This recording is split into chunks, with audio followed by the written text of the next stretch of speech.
वैसे तो भारत में न्यायपालिका स्वतंत्र है, लेकिन आजकल जो कोर्ट के फैसले आ रहे हैं, वो फैसले ऐसे अजीबोगरीब हैं कि वो परस्पर विरोधी हैं। अब ऐसे फैसलों से समाज में क्या संदेश जाएगा और ये एक जो कानूनी जानकार हैं, वकीलों हैं, उनके मध्य भी ये एक असमंजस का माहौल बन जाता है। ऐसा ही एक फैसला इलाहाबाद हाई कोर्ट का आया है। आज हम इसी वीडियो में उस फैसले पर बात करेंगे। आपसे थोड़ा सा निवेदन है कि चैनल को सब्सक्राइब कर बेल आइकन प्रेस करें, वीडियो को लाइक एवं शेयर अवश्य कर कमेंट्स बॉक्स में अपनी राय दें कि इस फैसले के बारे में आप क्या सोचते हैं। चलिए अब इस फैसले के बारे में हम बात करते हैं। 17 मार्च 2025 को जस्टिस राम मनोहर नारायण मिश्रा के, जो कि हाई कोर्ट के जज हैं, की अदालत में एक केस आया। इस केस पर जो जस्टिस राम मनोहर नारायण मिश्रा का जो फैसला आया, वो फैसला इतना अजीबोगरीब था कि इस फैसले ने रेप के मामले में लोगों को असमंजस में डाल दिया। जस्टिस राम मनोहर नारायण मिश्रा ने अपने फैसले में कहा कि किसी भी लड़की की प्राइवेट पार्ट छूना, स्तन को टच करना और उसके नारे पजामे का नाड़ा तोड़ने को रेप की श्रेणी में नहीं रखा जा सकता है और न इसको रेप माना जा सकता है। अब ये किस तरह की का फैसला है, ये तो अभी तक समझ में नहीं आया। अरे भाई, जब कोई आप किसी के साथ में अगर रेप होता है तो उसके साथ में ये प्रारंभिक गतिविधियाँ होती हैं।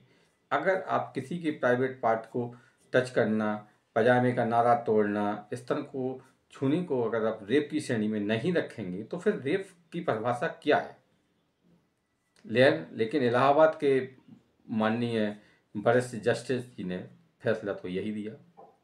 अब ये फैसला किस संदर्भ में आया, ये भी हम आपको बता देते हैं। दरअसल मामला यूपी के कासगंज क्षेत्र का था।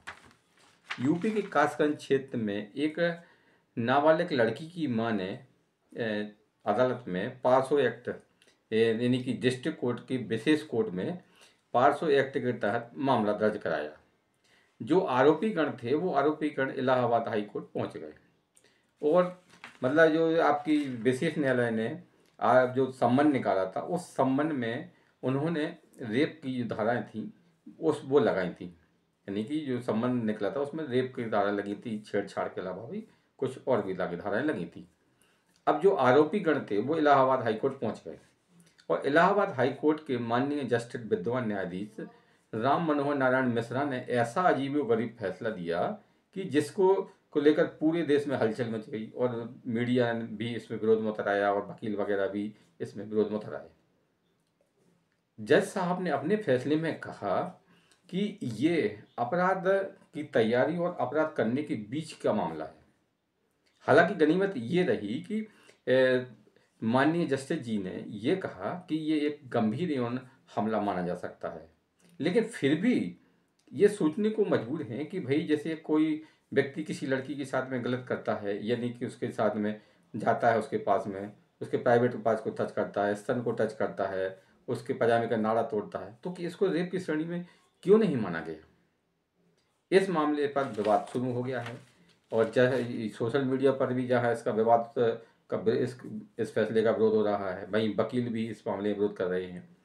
वकील अंजलि पटेल की ओर से जो जैसे वकील साहब है और संजीव मल्होत्रा ने हाई कोर्ट में इस फैसले के खिलाफ एक याचिका दायर की है। इस याचिका में उन्होंने मांग की है कि जो कि इलाहाबाद हाई कोर्ट के जो फैसले में ये बात कही है कि प्राइवेट पार्ट को पकड़ना, पजामे को नाड़ा तोड़ना, स्तन को छूने जैसी बातों को रेप की श्रेणी में नहीं माना जा सकता है, तो उसने कहा कि जस्टिस के फैसले से हटाया जाना चाहिए।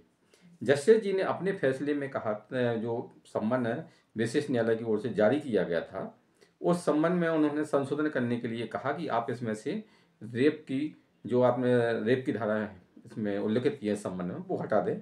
सिर्फ इसमें आप छेड़छाड़ है की मामला ही इसमें मतलब रखें, मतलब सम्बन्ध में से रेप के धाराओं को हटाकर छेड़छाड़ का मामला ही रहने दें। तो इससे बात साफ है कि माननीय न्यायाधीश की श्रेणी की नज़र में ये चीज़ें जो कि मैंने पहले बताई हैं वो रेप की श्रेणी में नहीं आती हैं। अब इस मामला की सुनवाई सुप्रीम कोर्ट में होगी। अब देखना यह है कि सुप्रीम कोर्ट इस मामले में आगे के इस मामले में क्या करता है। बहरहाल ये अजीबोगरीब फैसला चर्चा का विषय बन गया है।